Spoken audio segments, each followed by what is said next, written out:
इस प्रकार भगवान अपने दिव्य जन्मों के अवसर हेतु उद्देश्य का वर्णन करके अब उन जन्मों की ओर उनमें किए जाने वाले कर्मों को दिव्यता को तत्व से जानने का फल बतलाते हैं।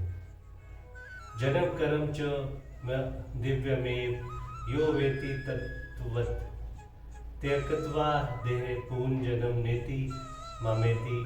सो अर्जुन, हे अर्जुन, मेरे जन्म और कर्म दिव्य अर्थात निर्मल और अलौकिक है। इस प्रकार जो मनुष्य तत्व से जान लेता है वह शरीर को त्याग कर फिर जन्मों को प्राप्त नहीं होता, किंतु मुझे ही प्राप्त होता है।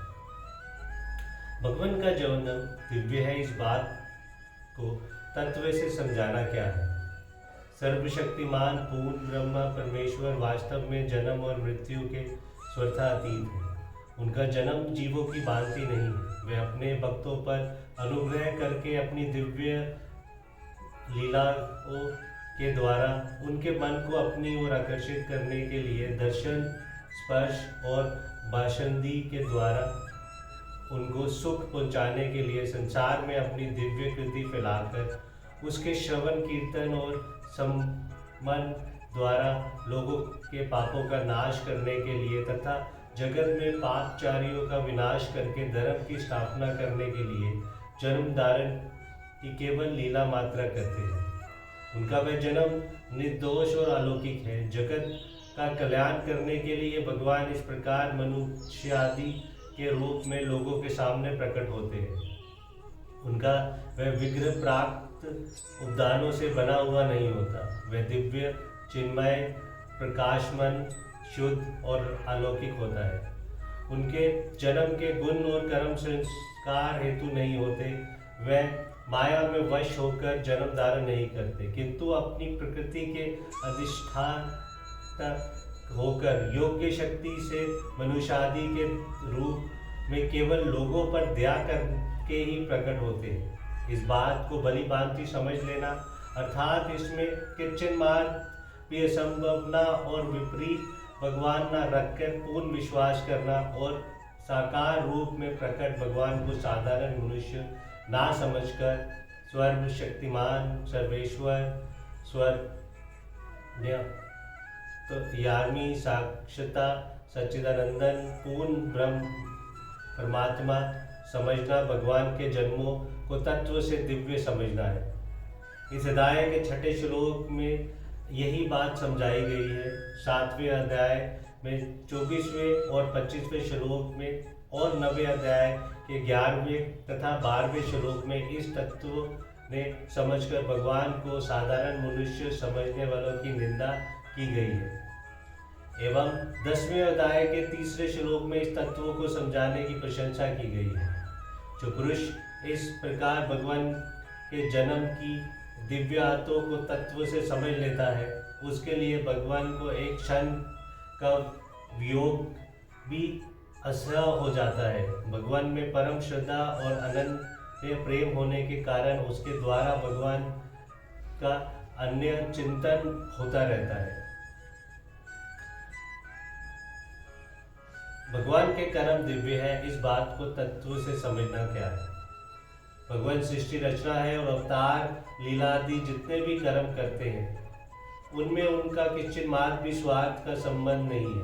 केवल लोगों पर अनुग्रह करने के लिए ही वह मनुष्यादि अवतारों में नाना प्रकार के कर्म करते हैं।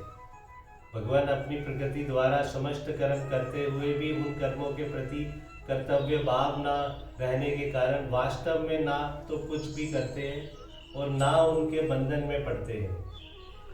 भगवान की उन कर्मों के फलों में किंचित मात्र भी सिपरा नहीं होती।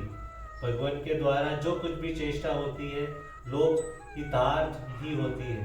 उनके प्रत्येक कर्म में लोगों का हित भरा होता है।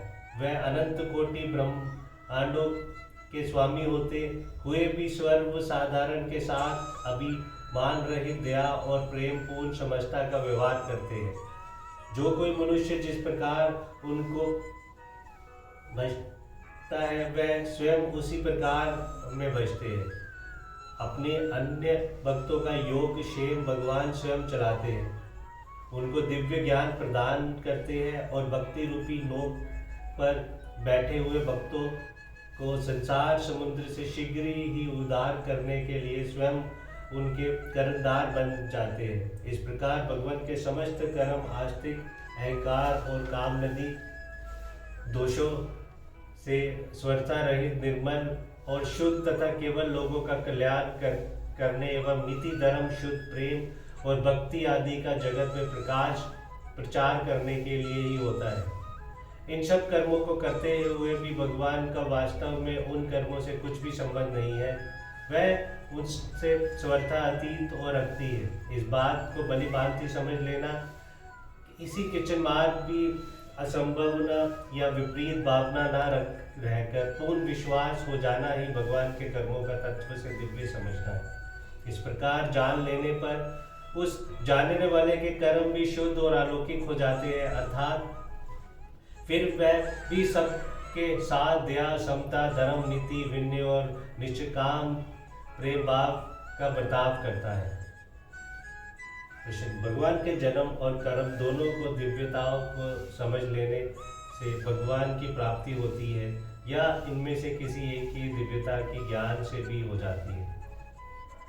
दोनों में से किसी एक की दिव्यता जानने लेने से भगवान की प्राप्ति हो जाती है, फिर दोनों की दिव्यता समझ लेने से हो जाती है। इसमें तो कहना ही क्या है।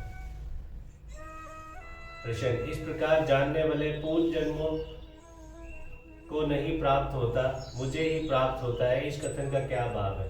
वे पूर्ण जन्मों में ना प्राप्त होकर किस भाव को प्राप्त होता है, उसकी कैसी स्थिति होती है? इस जिज्ञासा पूर्ति के लिए भगवान ने ये कहा कि वह मुझको ही प्राप्त होता है, और भगवान को प्राप्त हो गया उसका पूर्ण जन्म नहीं होता, ये सिद्धांत ही है। प्रश्न, यहाँ जन्म कर्मों का दिव्यता जानने वालों की शरीर त्याग के बाद भगवान की प्राप्ति होने के बाद कही गई है, तो क्या इस जन्म में भगवान नहीं मिलते? इस जन्म नहीं मिलते ऐसी बात नहीं है। वह भगवान के जन्म कर्मों की दिव्यता को जिस समय पूर्णतः समझ लेता है, वस्तुत उसी समय उसे भगवान प्रत्यक्ष मिल जाते हैं, पर मरने के बाद उसका पूर्ण जन्म नहीं होता। वह भगवान के परम धाम को चल जाता है। वह विश्व भाव दिखलाने के लिए यहाँ ये बात कही है कि वह शरीर को त्याग के बाद मुझे ही प्राप्त होता है। जय श्री कृष्ण, जय भगवत गीता जी। हरे कृष्णा कृष्ण